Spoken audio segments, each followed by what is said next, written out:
নমস্কার, পাকবিচিত্রা সকলকে স্বাগত জানিয়ে আমি আজ আরেকটি নতুন রেসিপি করে দেখাবো মাছের ডিমের বড়া। তার জন্য এখানে আমি 500 গ্রাম রুই মাছের ডিম নিয়েছি। আপনারা চাইলে কাতল মাছের ডিম নিতে পারেন। এখন আমি নুন মাখিয়ে নেব।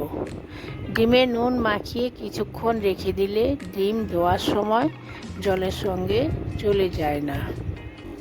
দেখুন নুন মাখানো হয়ে গেছে। এখন 10 মিনিট রেস্টে রেখে দেব। দেখুন 10 মিনিট হয়ে গেছে। ডিমগুলো একটি বোলের মধ্যে নিয়ে নিয়েছি। এখন নর্মাল জল দিয়ে ভালো করে ধুয়ে নেব। দেখুন ধোয়া হয়ে গেছে। এখন দেখিয়ে দিচ্ছি। দেখুন জলের সঙ্গে কোনো রকম ডিম দেখুন চলে যাচ্ছে না। এখন একটি ছিদ্রযুক্ত পাত্রে রেখে দেব কিছুক্ষণের জন্য। ভালো করে জল ঝরিয়ে নেব। এখানে 2টি ডিম নিয়েছি। এখন ডিম দুটি ফাটিয়ে নিব একটি চামচের সাহায্যে।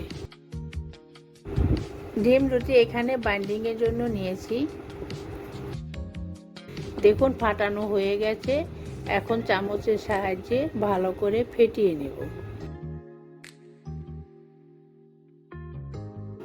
দেখুন মাছের ডিমে জল ঝরিয়ে নিয়েছি। এখন ডিমগুলো একটা পাত্রে নিয়েছি। এখন দিচ্ছি ফেটিয়ে রাখা ডিম, আর দিচ্ছি 1 কাপ ময়দা, দিয়ে দিচ্ছি চা চামচের হাফ চামচ কাশ্মীরি লঙ্কার গুঁড়ো। এটা সম্পূর্ণ অপশনাল, আপনারা চাইলে দিতেও পারেন আবার নাও পারেন। আমি দিয়েছি কালারের জন্য, আপনারা চাইলে লাল লঙ্কার গুঁড়ো দিতে পারেন। দিচ্ছি 2টি কাঁচা লঙ্কা কুচি,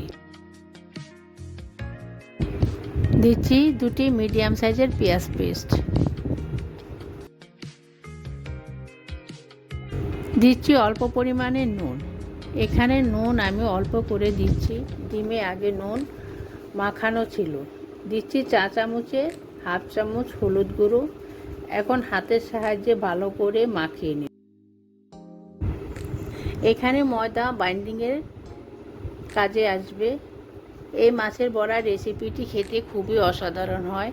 এখানে নুন ঝাল আপনাদের স্বাদ মতো দেবেন।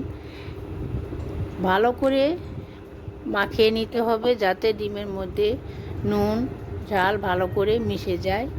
একবার আমার মতো বানিয়ে গরম গরম ডাল ভাতের সাথে খাবেন, খুবই ভালো লাগবে। দেখুন আমার মাখানো হয়ে গেছে। মাছের ডিমের বড়া ভাজার জন্য গ্যাসে একটি প্যান বসিয়ে পরিমাণ মতো সাদা তেল দিয়ে গরম করে নিয়েছি।